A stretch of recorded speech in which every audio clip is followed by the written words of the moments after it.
Tempo. Gagal itu orang biasa, tidak ada salahnya untuk terus mencoba demi mencapai keinginan kita. Selamat datang di podcast, salah sudah ganti nama ya teman-teman untuk Multa Boy. Jadi kali ini kita kedatangan tamu spesial yaitu Bang Said Ferhat Hashim. Dan ya seperti biasa lah, kamu sudah berapa kali episode Kim masuk ini Kim. Oke Bang, mungkin boleh diperkenalkan dulu nama lengkapnya, abang lahir kapan dan sekarang berprofesi sebagai apa? Oke, nama saya Said Ferhat Hashim, lahirnya 8 Maret 1998, pas reformasi itu 98. 1998. Sekarang ya alhamdulillah udah selesai kuliah. Nih, insya Allah bentar lagi mungkin bakal aktif di lembaga bantuan hukum. Itu mungkin. Oke, jadi yang Alfian tahu kalau Bang Ferhat ini dia juga sama kayak Alfian, bekas kuliah di Untak juga ya, di jurusan apa? Fakultas Hukum. Nah, di Fakultas Hukum, sedangkan Alfian di Ekonomi dan Bisnis FKP. Kamu juga kuliah bagian? Dan ya, kami bertiga anak-anak kontak ya teman-teman, dan Alfian yang masih kuliah nih. Di sini abang-abang Alfian semua nih. Udah lulus semua kami ini. Udah lulus semua. Dan yang Alfian tahu juga sekarang abang banyak ya ikut organisasi. Iya. Sebagai salah satunya pernah menjadi ketua senat di Fakultas Hukum Samarinda di Untak ya. Dan sekarang juga udah ada di koordinator pusat pembentukan daerah mahasiswa Kalimantan Timur. Iya. Ya, itu suatu apresiasi yang bisa kita kasih ya teman-teman, untuk tepuk tangan dulu gitu, karena di umur yang sekarang sudah mencapai itu. Nah, kali ini kita mau bahas tentang pentingkah organisasi di lingkungan kampus. Karena banyak yang kita tahu Bang, kalau sekarang kan kayak dari masa ke masa kalau ada penerimaan mahasiswa baru itu kita ngikutin adat turun-temurun, seperti kayak teriak-teriak dari abang-abang senior yang organisasi ini untuk ya istilah kata menguji mental mahasiswa baru. Jadi menurut pendapat abang, apakah hal seperti itu harus kita turun-temurunkan terus atau untuk mencoba terobosan baru, hal-hal baru agar berubah itu semua? Oke. Jadi kalau menurut saya segala sesuatu itu tergantung pada niat. Itu bahkan satu hadis saja mengatakan inama amalu biniat, segala sesuatu itu tergantung pada niatnya. Apapun yang kita lakukan selama niatnya baik, gak peduli apapun pandangan orang, misalnya apapun penilaian orang, karena apapun yang kita lakukan akan selalu ada orang yang memberikan pandangan atau bahkan berkomentar sama sesuatu yang kita perbuat. Jadi kalau misalnya ditanya relevan atau enggak, bagi saya akan selalu relevan dan akan tetap relevan sampai kapanpun.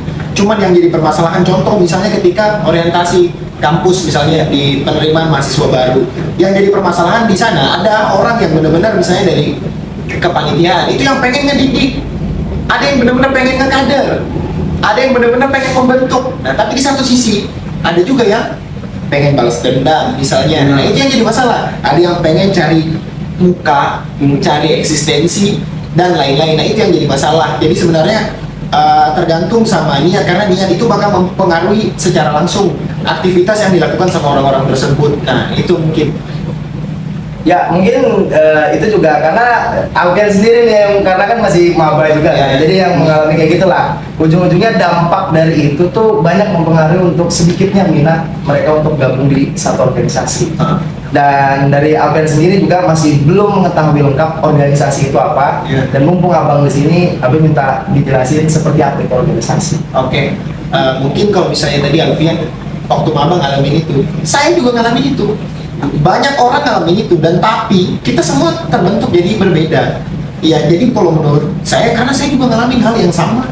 Mungkin kalau diukur keras-kerasan kayaknya lebih keras malahan. Nah tapi itu tadi mungkin proses itu nggak terlalu bermasalah kalau menurut saya, karena buktinya tetap bisa melahirkan orang-orang yang luar biasa. Bahkan hal-hal itu betul kalau tadi Alfian bilang mempengaruhi, tapi bagi saya justru pengaruhnya pengaruh positif. Nah contoh misalnya kita beli ikan. Kalau kita beli ikan, apakah kita makan semua seduri-durinya, sesisik-sisiknya, setulang-tulangnya? Enggak, iya kan? Nah, apabila memang di situ ada hal-hal mungkin yang kurang enak, yang kurang baik, tapi ingat, di dalam situ juga banyak sekali hal-hal yang bermanfaat. Banyak sekali hal-hal yang luar biasa, hal-hal yang bisa membentuk diri dan karakter kita, itu yang diambil. Karena dalam berbagai macam hal akan ada selalu hal-hal mungkin yang dalam sudut pandang kita kurang. Main sepak bola aja misalnya, masa kita mau ambil sudut pandang yang gak usah main sepak bola itu kasar.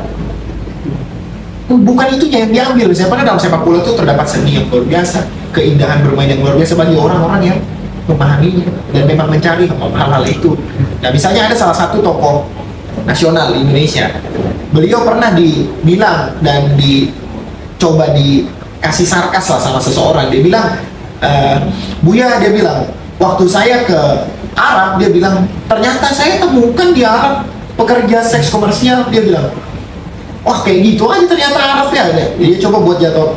Tapi dijawab sama beliau, kemarin saya ke Amerika, dia bilang, ternyata di Amerika luar biasa sekali, banyak budaya-budaya yang bagus. Dia bilang, banyak kesenian-kesenian yang luar biasa, banyak hal-hal yang bersifat akademik, mencerdaskan dan lain-lain.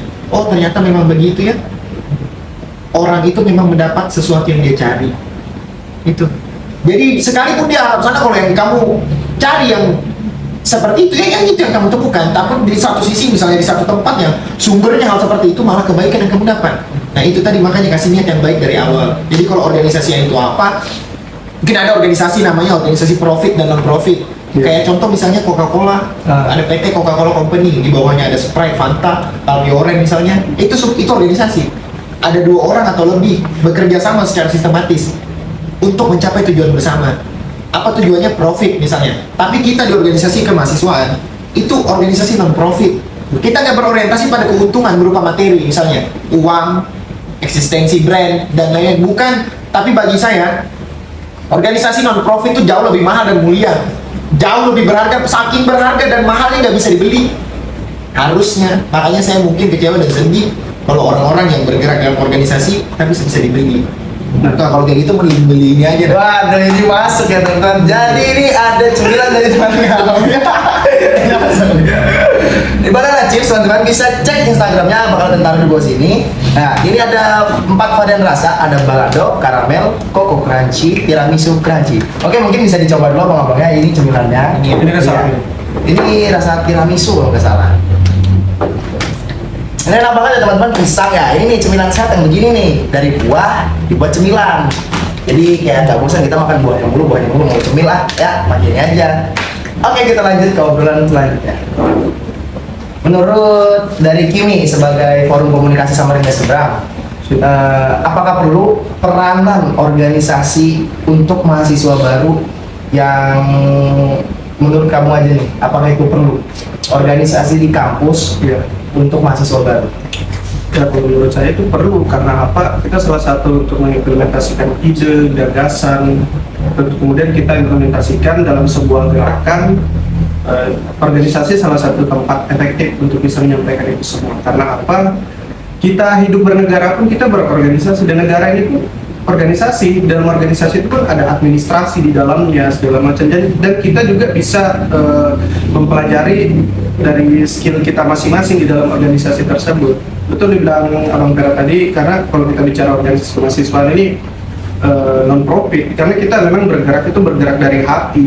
Lain kita halnya kalau organisasi profit, ya kita memang bekerja aja sesuai dengan apa yang kita mau, apa yang kita cari. Tapi kita organisasi non profit, ya seperti organisasi-organisasi kemahasiswaan, kita bicara tentang sosialis, kita bergerak atas dasar kemanusiaan. Jadi seperti itu. Oke. Dan ini masih bersangkut paut dengan organisasi di kampus ya teman-teman. Menurut pandangan Bang Ferhat, apakah kayak seperti mungkin sistem yang kayak membagi materi dan hal lain yang menunjukkan positif itu mungkin bisa banyak diterima dengan baik oleh mahasiswa baru. Tetapi di sisi lain, apakah ini harus kita ubah atau enggak menurut Bang Ferhat? Seperti kayak membotakin rambut untuk mahasiswa baru, untuk sopan santun contohnya, kayak kita disuruh permisi bang, mungkin itu oke lah, tapi setidaknya kami punya cara sopan santun kami sendiri, dan kami juga tahu etika kami itu kayak gimana, karena kami juga sudah diajarkan kan dari rumah seperti apa. Nah, menurut pandangan abang, apakah hal-hal seperti itu harus diubah atau tidak?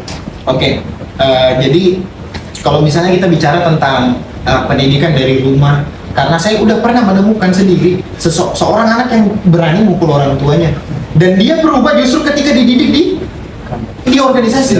Nah, jadi ada mungkin beberapa hal yang mau saya sampaikan terkait itu tentang satu budaya misalnya. Ternyata saya rasakan sendiri, organisasi mahasiswa itu besar bukan karena orang-orang pintar, Besar bukan karena orang-orang kaya, tapi organisasi mahasiswa itu besar karena ekosistem adab yang terjaga. Itu ekosistem adab yang terjaga. Sampai sekarang saya rasakan sendiri, alhamdulillah, dimanapun kamu, ketika kamu punya adab dan akhlak yang baik itu, kamu pasti disayang sama orang, pasti disenangi orang, bahkan sampai di titik dihormati dan dihargai sama orang. Nah, terkadang saya dalam hal itu nggak bisa saya pungkiri di organisasi kemahasiswaan. Alhamdulillah di rumah juga mendukung sekali akan hal itu. Jadi kalau yang tadi bilang permisi bang, permisi kak, kalau ada abang-abang dan kakak-kakak atau senior itu disalimin, seberapapun banyaknya disalimin. Dan ternyata saya rasakan sekarang ketika kita udah jadi senior, nanti kamu bakal rasakan itu ketika ada adekmu yang lewat aja. Enggak, sebenarnya bukan banyak, mungkin kalian pernah dengar, kita tuh bukan kamu minta dihargain deh dan lain, tapi sebenarnya kebaikan itu untuk dirimu sendiri. Ketika ketemu disalimin, ditegur, itu sebenarnya implementasi adab yang simple banget sebenarnya, tapi ternyata itu bisa mencerminkan karakter dari seseorang juga. Ada yang mungkin kalau lewat di depan sekretariat itu cuma klakson tit bang. Bahkan ada yang sama sekali nggak noleh, ada yang naik mobil saya sama sekali nggak buka kaca, ada yang buka kacanya bang, tapi ada yang stop cuma buat salaman, ada yang parkir turun cuma buat salaman.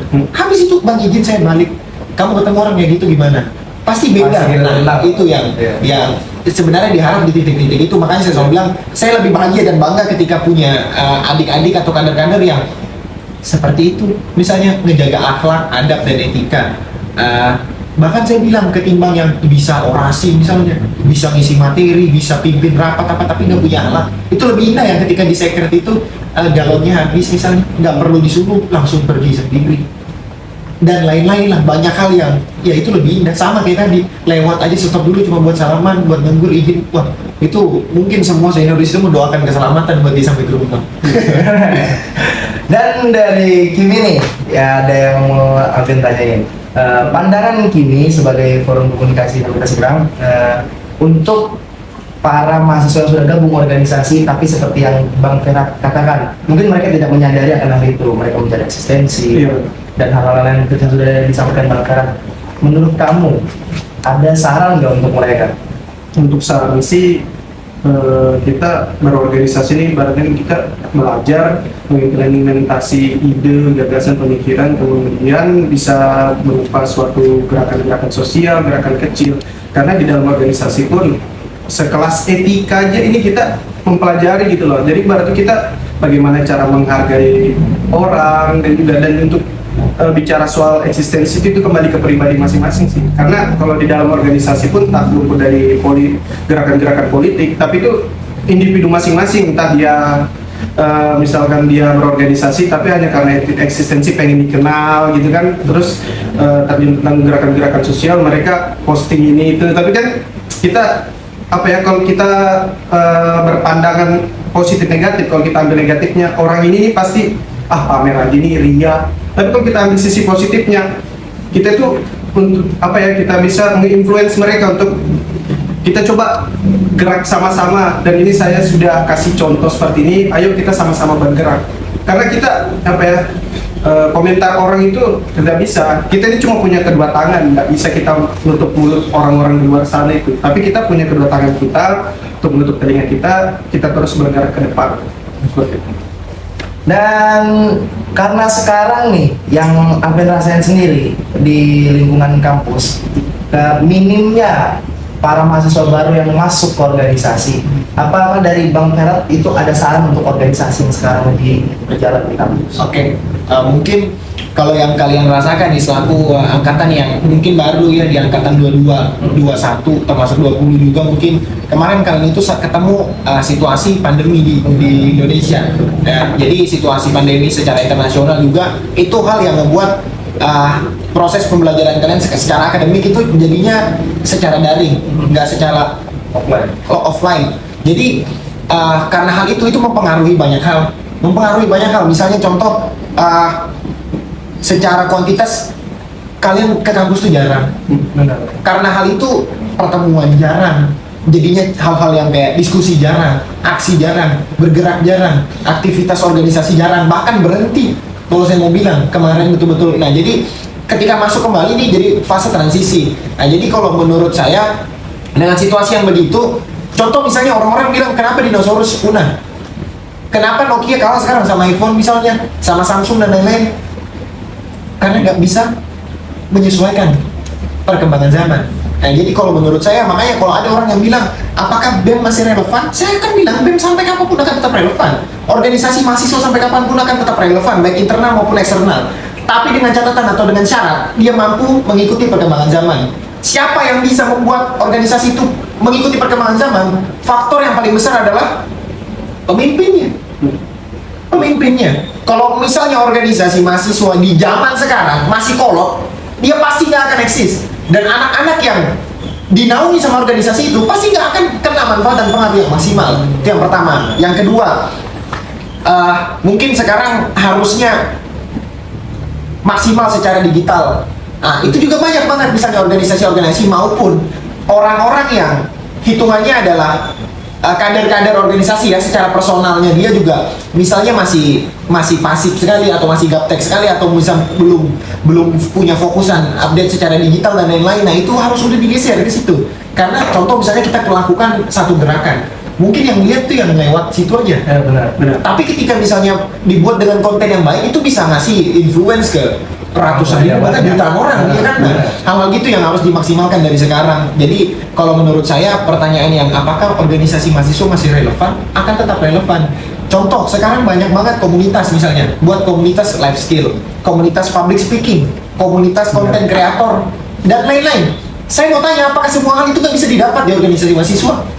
Bisa banget, bahkan jauh lebih besar dan lebih banyak yang bisa didapat. Tapi pertanyaannya, apakah orang-orang yang menjabat dan jadi pengurus atau jadi pemimpin di situ punya kapasitas dalam hal itu misalnya? Belum tentu. Atau sekalipun nggak punya kapasitas, tapi pengen berusaha untuk membuat organisasinya, mungkin bisa pelatihan public speaking, pelatihan konten digital misalnya, dan banyak hal lain lah yang sampai komunitas-komunitas tuh bikin karena ngerasa nggak ternaungi sama organisasi mahasiswa maupun organisasi kepemudaan misalnya. Itu karena di level-level itu yang diharap sebenarnya. Padahal, contoh golongan muda dulu di zaman prakemerdekaan, kalau orang bilang sekarang anak-anak muda tuh apatis banget sama politik, anti banget sama politik dan lain-lain, dulu di prakemerdekaan itu perjuangannya pure banget, bahkan betul-betul secara politik misalnya waktu itu tentang kebijakan, misalnya melawan imperialisme, Hindia Belanda dan lain-lain. Tapi jelas generasi muda di prakemerdekaan, golongan-golongan muda waktu itu punya cita-cita yang jelas, Indonesia merdeka, titik. Jadi perjuangan mereka itu perjuangan murni, perjuangan yang pure. Saya tanya misalnya Bung Karno contoh, kapan Bung Karno melakukan satu gerakan untuk tujuannya buat eksistensi aja? Nggak ada menurut saya. Semua perjuangannya pure untuk perjuangan kemajuan dan kemerdekaan bangsa dan negara. Sampai sekarang, sampai Alfian mungkin yang baru jadi mahasiswa baru juga pasti kenal sama Bung Karno. Bayangkan, makanya kalau dibilang Kimi tadi, kalau kita bergerak atas dasar eksistensi atau, makanya saya bilang jangan pernah berjuang itu atas dasar 3 hal: cari muka, cari nama, apalagi cari uang.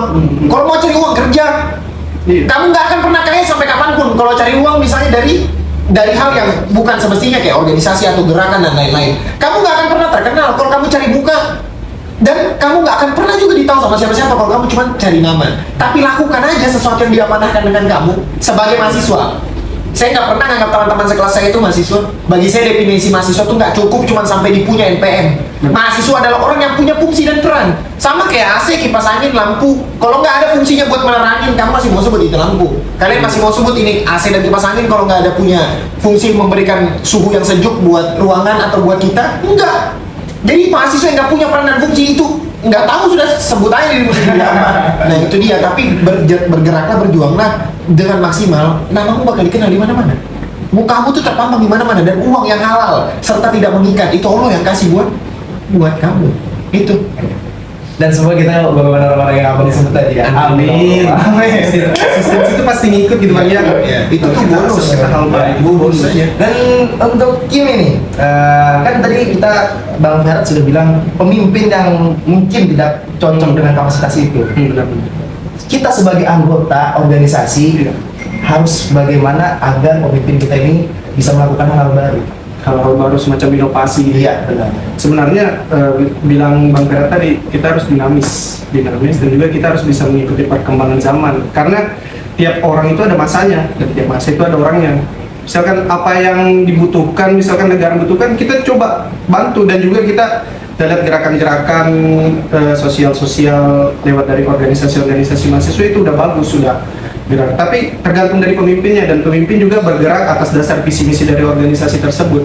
Nah, itu bagaimana caranya pemimpin si Nakoda ini, pemimpin organisasi ini bergerak secara profesional berdasarkan visi misi, dan juga dia harus mengenal peran pemimpin itu seperti apa, kita bergeraknya seperti itu. Memang dia menjiwai pemimpin tersebut, menjiwai sikap kepemimpinan itu lewat organisasi itu, dia bergerak, bisa berinovasi. Betul dibilang Bang Perat tadi, kita bisa nemukan semua, ada komunitas ini, komunitas A, B, C, segala macam itu kita bisa dapatkan dalam satu lingkup aja, lingkup organisasi itu. Kita mau buat apa, bahkan kita bisa jadi pelopornya, pelopor dari apa yang ingin kita pelajari. Kita bisa memfasilitator, jadi fasilitator, kita bisa juga jadi partisipan di dalam organisasi, jadi seperti itu. Oke teman-teman, mungkin sudah banyak pelajaran yang kita dapat dari dua abang-abang kita di sebelah ini yang sudah hebat sekali menyampaikan cara mereka menyampaikan apa yang mereka, pendapat mereka. Dari sini Alvin juga belajar, berarti pentingkah organisasi itu tergantung dari kita memandangnya seperti apa. Benar ya Bang? Ya? Kalau kita selalu memandang negatif, maka itu akan ke arah negatif terus menerus. Tapi kalau kita mencoba ke arah positif, maka kita akan menjadi hal positif terus menerus. Ini mungkin menjadi pertanyaan terakhir, dan Alvin mau minta abang masing-masing jawab. Di organisasi pasti ada pemimpin, dan setiap pemimpin itu pasti ada masa jabatannya. Biasanya di lingkungan kampus organisasi itu pemimpin pernah membuat kesalahan sehingga membebani pemimpin selanjutnya. Nah, menurut pandangan abang, sebelum itu terjadi, lebih baik apa untuk pemimpin yang bermasalah? Oke, mungkin kalau misalnya di kajian kepemimpinan, salah satu fungsi pemimpin itu adalah problem solving. Salah satu fungsinya problem solving itu apa? Penyelesai masalah. Penyelesai masalah, bukan pembuat masalah. Nah, cuman itu tadi, masalah itu sesuatu yang dicari atau enggak, dia pasti akan ada. Nah, masalah itu sesuatu yang mau tadi dicari atau enggak, dia pasti akan datang. Nah, tapi kalian tahu enggak, salah satu teman terbaik itu siapa? Salah satu teman terbaik itu adalah masalah. Kenapa? Karena setiap dia datang, kepergiannya selalu meninggalkan pembelajaran. Nah, masalah itu banyak, masalah itu ada, tapi nggak ada masalah yang nggak bisa diselesaikan.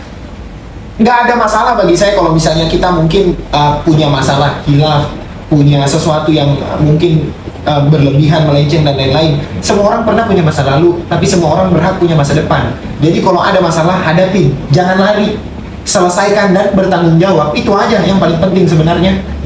Terus kalau mungkin terakhir ini tadi pertanyaannya Alfian, anjing itu bisa jadi singa semua kalau pemimpinnya adalah singa. Tapi singa itu bisa jadi anjing kalau pemimpinnya adalah anjing. Nah, jadi pemimpin ternyata tuh punya pengaruh yang sangat besar, punya power yang sangat besar terhadap sesuatu yang dia pimpin. Kenapa bisa ada pemimpin mungkin yang nggak maksimal? Karena prosesnya yang nggak maksimal. Itu yang jadi masalah. Proses lahirnya kepemimpinan itu mungkin yang jadi masalah.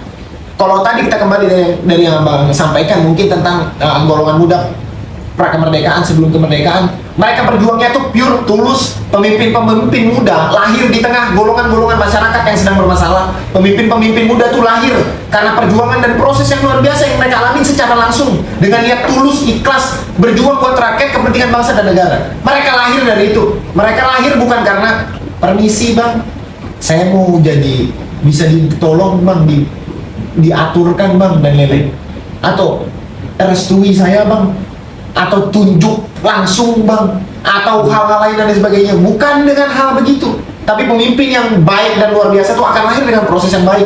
Dengan apa? Dengan integritas dan kualitas. Itu insya Allah bisa melahirkan pemimpin yang beriman, berilmu, beramal mulia, yang nantinya bisa jadi seseorang yang mampu mengaplikasikan hal-hal dinamis, menyesuaikan perkembangan zaman, paham dan tahu apa sih yang dibutuhkan sama mahasiswa sekarang, apa sih yang dibutuhkan sama anak-anak muda sekarang, dan apa yang harus kita siapkan, apa yang harus kita bantu, apa yang harus kita sesuaikan, dan apa yang harus kita majukan. Itu insya Allah bakal melahirkan orang-orang yang begitu. Dan mungkin sekarang banyak nih kata-kata yang kenapa dibenturkan. Bahkan di Twitter tuh sempat orang-orang berdebat antara orang-orang yang mungkin aktivis di organisasi mahasiswa dan orang-orang yang apatis di organisasi itu. Ada orang yang bilang, ngapain katanya ikut organisasi mahasiswa, buang-buang waktu, kuliah kita nggak terurus, malah berhambur dan lain-lain. Ada juga yang bilang, mending kita ikut pertukaran mahasiswa tuh yang sekarang dari programnya kementerian.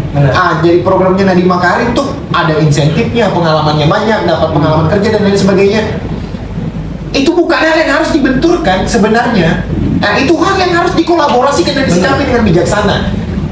Saya punya teman lulusan terbaik di kampus saya, di angkatan saya. Dia nggak pernah absen satu kali pun di kegiatan kemahasiswaan. Dia nggak pernah absen satu kali pun di kepengurusan kemahasiswaan, baik di eksekutif maupun legislatif. Nggak pernah. Kamu tahu dia jadi lulusan terbaik nomor 1 secara universitas, bukan fakultas. Orang-orang yang mungkin di dalam kelas bukan cuma nganggap-nganggap, pelangap-pelongo, tapi bisa berargumen sama dosen, bisa ngasihkan pandangan, bisa mungkin bahkan ngasihkan kritik. Itu harusnya anak-anak yang aktif di organisasi mahasiswa. Bukan anak yang malah nggak masuk karena malah nongkrong di sekretariat. Bukan anak yang telat karena malamnya begadang. Bukan anak-anak yang nggak kerjakan tugas dengan alasan ada kegiatan. Bukan. Yang salah bukan organisasi mahasiswanya, tapi orangnya yang salah. Karena sebenarnya ketika kita aktif dan serius mengambil hal baik tadi yang saya bilang, itu insya Allah semua kebaikan bakal menyertai. Kamu bakal ngerasakan perubahan yang luar biasa di dirimu, secara intelektual, emosional, spiritual, semuanya bakal berkembang dan jauh lebih maju asal kita mau bersungguh-sungguh. Jadi itu bukan hal yang harus dibenturkan, tapi harus dikolaborasikan, dan itu bagi saya adalah sikap yang paling bijaksana. Begitu. Oke, dan sekarang nih, menurut pandangan Kimi sendiri, masih pertanyaan yang sama. Jika satu pemimpin meninggalkan masalah untuk pemimpin sebelumnya, pendapat Kimi itu seperti apa? Sebenarnya kalau masalah pemimpin sebelumnya itu meninggalkan sebuah masalah gitu ya, dan harus dilanjutkan oleh pemimpin selanjutnya yang terpilih itu. Sebenarnya sudah banyak dijelaskan Bang Ferhat tadi, cuma saya mungkin ambil kesimpulan aja. Kita harus tetap belajar dari masa lalu. Masa lalu ini kita bisa jadikan bahan bakar untuk kita maju ke depannya. Siapapun di pemimpin-pemimpin organisasi semua harus bisa profesional dalam menakodai organisasi tersebut. Jadi seperti itu. Dan mungkin ini sebagai penutup ya teman-teman, mungkin ada pesan untuk adik-adik abang yang sekarang lagi di organisasi, bisa abang sampaikan. Oke, mungkin nambahin dikit ya tadi tentang yang pemimpin yang meninggalkan masalah. Jangan lupa yang setiap apakah kita harus lari dari itu? Enggak, kita harus lunasin itu. Cuman mungkin yang jadi masalah ini kok malah nambahin utang. Itu yang jadi masalah. Cuman ya mudah-mudahan aja pemimpin-pemimpin yang selanjutnya bisa menyelesaikan masalah-masalah itu. Minimal meminimalisir Bang ya. Iya, jangan-jangan semua pemimpin-pemimpin muda kita ini milih pemimpin itu kan, oh ini kok nambahin masalah terus, jadi akhirnya ditiru. Nah, harusnya kayak gitu, jangan ditiru lah, mudah-mudahan aja utangnya secepatnya. Nah, itu mungkin kalau misalnya pesan buat teman-teman semua, buat kawan-kawan seperjuangan, jangan berhenti berjuang, jangan berhenti bergerak. Kenapa? Karena selama ada ketidakadilan, maka harus ada selalu orang-orang yang kontra sama ketidakadilan itu. Akan harus selalu ada orang-orang yang dengan tegas memposisikan dirinya berdiri, jadi antitesa dari kemungkaran. Jadi salah satu wadah yang terbaik untuk berjuang dalam ranah itu adalah organisasi mahasiswa. Jadi mudah-mudahan teman-teman tetap semangat dalam berjuang di sana, tetap tulus dan ikhlas. Insya Allah semua kebaikan itu datang sama kalian, semua kemudahan itu menyertai kalian. Dan satu hal mungkin pesan yang mau saya sampaikan, sejarah dunia itu adalah sejarahnya anak muda. Apabila anak muda mati rasa, maka matilah satu bangsa. Pramudia Anantatur. Jadi mudah-mudahan semuanya nggak pernah mati rasa. Rasa apa yang nggak pernah mati itu yang pertama yang harus selalu hidup, rasa kesadaran. Kamu harus sadar, nggak boleh hilang kesadaran dengan situasi yang jelas nggak baik.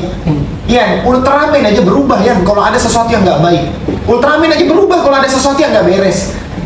Saya hampir nggak menemukan alasan buat kita nggak berubah. Benar. Siapa yang berani ngomong kalau semua keadaan di dalam bangsa ini baik-baik aja? Nggak ada.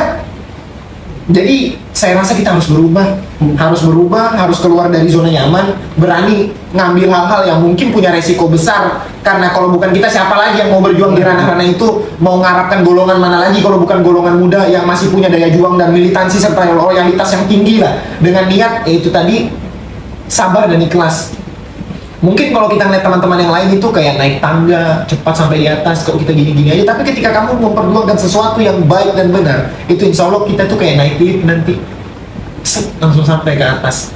Nah, itu mungkin pesan saya, dimanapun kampusmu, itu tetap kampusmu, dia tetap yang terbaik. Di dalamnya ada romantisme, sisanya adalah perjuangan. Jadi baik. Mungkin itu episode kali ini ya teman-teman. Terima kasih Bang Ferhat atas ilmu yang sudah disampaikan hari ini. Terima kasih juga Kimi, saudaraku. Ya jadi Kimi sudah berapa kali episode masuk ya. Oke, mungkin cukup sekian. Terima kasih dan sampai ketemu lagi.